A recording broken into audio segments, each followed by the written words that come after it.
पत्नीवर अनैतिक संबंधांचा संशय घेत 6 वर्षाच्या मुलासमोरच पत्नीची हत्या करणाऱ्या पतीला अटक करण्यात आल्याची माहिती जिल्हा पोलीस अधीक्षक के रामराजन यांनी दिली।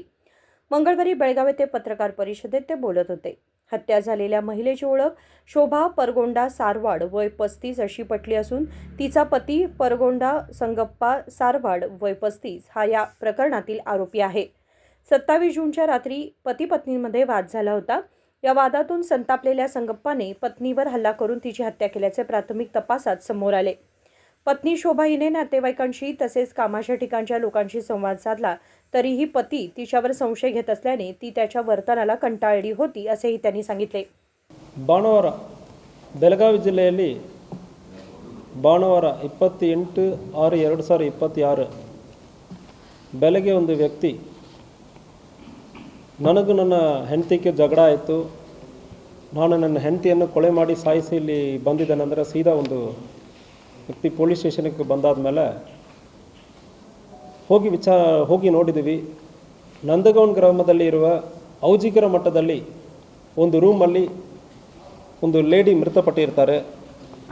ಯಾರೆಂದರೆ ವಿಚಾರಣೆ ಮಾಡಿ ತಿಳ್ಕೊಳ್ಳುವ ಸಂದರ್ಭದಲ್ಲಿ ಶೋಭಾ ಎಂಬುವರು ಒಂದು 35 ವರ್ಷ, ಇವರು ಗಂಡ ಕೊಲೆ ಮಾಡಿರೋರು ಪರಗುಂಟ ಶಂಕರಪ್ಪ ಸಾರವಾರ್, ಇವರಿಗೊಂದು 37 ವರ್ಷ। ಇವರಿಬ್ಬರು ಔಜಿಕರ ಮಠದಲ್ಲಿ ಒಂದು ರೂಮಲ್ಲಿ ವಾಸ ಮಾಡ್ಕೊಂಡಿರ್ತಾರೆ। 2 ಮಕ್ಕಳು ಇರ್ತಾರೆ, 6 ವಯಸ್ಸು ಮಗು ಒಂದಿದೆ, 11 ವಯಸ್ಸು ಮಗು ಒಂದಿದೆ। ಈ ಸಂದರ್ಭದಲ್ಲಿ ಇವರಿಗೆ ಹೆಂಡತಿ ಯಾರ ಜೊತೆ ಮಾತಾಡುವಾಗಲೂ ಸಂಶಯಪಟ್ಟು ಕಳೆದ 4-5 ವರ್ಷಗಳಿಂದ ಇಂಥಗ ಹೆಂಡತಿ ಮೇಲೆ ಜಾಸ್ತಿ ಡೌಟ್ ಬಂದಿರ್ತದೆ। ಸೊ ಯಾರ ಕಡೆ ಮಾತಾಡುವಾಗಲೂ ಒಂದು ಸಂಶಯ, ಆದ್ದರಿಂದ ಗಲಾಟೆ ಮಾಡೋದು। ಇದಕ್ಕೆ ಹಿಂದೆನೂ ಹಿರಿಯರ ಸಮಕ್ಷಮದಲ್ಲಿ ಇದನ್ನು ಬಗೆಹರಿಸೋದಕ್ಕೆ ಪ್ರಯತ್ನ ಮಾಡಿದ್ದಾರೆ, ಇಂಥ ಗಲಾಟೆಗಳು ಆಗಿರ್ತದೆ। ಇತ್ತೀಚೆಗೆ 27 ರಾತ್ರಿಯಿಂದ 28 ಬೆಳಗ್ಗೆ ಗಲಾಟೆ ಮಾಡಿಕೊಂಡಿರ್ತಾರೆ। 28 ಬೆಳಗ್ಗೆ ಸುಮಾರು ಒಂದು 4ರಿಂದ 4:15 ಸಂದರ್ಭದಲ್ಲಿ ಕೊಡ್ಲಿಯಲ್ಲಿ ತನ್ನ ಹೆಂಡತಿಯನ್ನು ಗಂಭೀರವಾದ ರೀತಿಯಲ್ಲಿ ಹೊಡೆದು ಫೈನಲ್ ಆಗಿ ಒಂದು ಕುತ್ತಿಗೆಯಲ್ಲಿ ಕೊಡ್ಲಿ ಸಿಕ್ಕಾಕೊಂಡಿರ್ತದೆ। ಅಂಥ ರೀತಿಯಲ್ಲಿ ಗಂಭೀರವಾದ ರೀತಿಯಲ್ಲಿ ಒಂದು ಕೊಲೆ ಮಾಡಿರ್ತಾನೆ। ಇವನನ್ನು ಅರೆಸ್ಟ್ ಮಾಡಲಾಗಿರ್ತದೆ। ಸಾಕ್ಷಿಯಲ್ ಅಸೆಟಿಸ್ ಏನಿರ್ತದೆ ಅದೆಲ್ಲ ಕಲೆಕ್ಟ್ ಮಾಡಲಾಗಿರ್ತದೆ। Immediately scene of crime officers experts ಎಲ್ಲ ಕರೆದು ಏನೇನು ಸಾಕ್ಷಿ ಆಧಾರಗಳನ್ನು ಕಲೆಕ್ಟ್ ಮಾಡಬೇಕೋ ಈ ಕೇಸಕ್ಕೆ ಅದನ್ನು ಕಲೆಕ್ಟ್ ಮಾಡಲಾಗಿರ್ತದೆ। ಇದರಲ್ಲಿ ಒಂದು ರಿಲೇಷನ್ಶಿಪ್ಪಲ್ಲಿ ಮತ್ತು ಮನೆಯಲ್ಲಿ ಒಂದು ತನ್ನ ಹೆಂಡತಿ ಮೇಲ್ಗಡೆ ಒಂದು ಸಂಶಯ ಮೇಲ್ಗಡೆ ಒಂದು ಕೊಲೆ ಆಗಿರೋದು ಕಂಡು ಬಂದಿರ್ತದೆ। ಇದು ಅತ್ತನಿ ನಂದಗೌನ್ ಗ್ರಾಮದಲ್ಲಿ ಆಗಿರ್ತದೆ। ಇಲ್ಲ, ಇವ್ರಿಗೆ ಯಾರ ಮೇಲ್ಗಡೆನೂ ಡೌಟ್, ಯಾರ ಕಡೆ ಹೆಂಡತಿ ಮಾತಾಡುವಾಗಲೂ ಅವ್ರ ಕಡೆ ಸಂಬಂಧ ಇದೆ, ಇವ್ರ ಕಡೆ ಸಂಬಂಧ ಇದೆ ಅಂದ್ರೆ ಮಾತನಾಡೋದು। ಸೊ ನಮ್ಮ ವಿಚಾರಣೆಯಲ್ಲಿ ಪ್ರೈಮ ಫೇಸಿ ಅಂತಾಗೆ ಯಾವುದೋ ಊರಲ್ಲಿ ವಿಚಾರಣೆ ಕೂಡ ಮಾಡ್ತಾ ಇದ್ದೀವಿ, ಅಂತಾಗೆ ಯಾವುದೋ ಇದುವರೆ ಕಂಡು ಬಂದಿಲ್ಲ।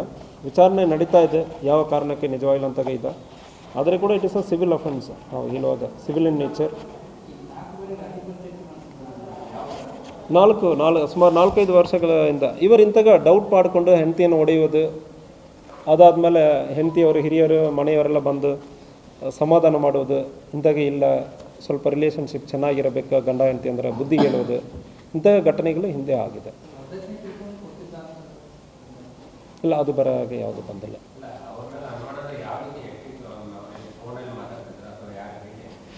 ಇಲ್ಲ, ಫಿಸಿಕಲಿ ಈಗ ಮಠದಲ್ಲಿ ಇದ್ದಾರೆ, ಯಾರೋ ಅವ್ರ ಮನೆಗೆ ಇವರ ರಿಲೇಟಿವ್ ಇರಲಿ ಅವರ ರಿಲೇಟಿವ್ ಇರಲಿ ಇಲ್ಲ ಕೆಲಸಗಾರರು ಬೇರೆ ಯಾರು ಬಂದು ಮಾತನಾಡೋ ಸಂದರ್ಭದಲ್ಲಿ ನೀವು ಅವ್ರ ಕಡೆ ಜಾಸ್ತಿ ನಿಂತ್ಕೊಂಡು ಮಾತಾಡ್ತಾ ಇದ್ದೀರಿ, ನಿಮಗೆ ಅವ್ರಿಗೇನು ಸಂಬಂಧ, ಇಂಥ ಒಂದು ಮನಸ್ಸಿಂದ ಇವ್ರಿಗೆ ಡೌಟ್ ಜಾಸ್ತಿ, ಅದರಿಂದ ಈ ಗಲಾಟೆ ಮುಂದುವರಿತಾ ಇತ್ತು। ಫೈನಲಿ ಇದು ಒಂದು ಕೊಲೆಯಲ್ಲಿ ಮುಗೀತು। ಮಕ್ಕಳಿದ್ದರು, ಒಂದು ಮಗು ಇತ್ತು। ಸೊ ಮಠದಲ್ಲಿ ಡ್ರೈವರ್ ಆಗಿ ಕೆಲಸ ಮಾಡ್ತಾ ಇತ್ತು।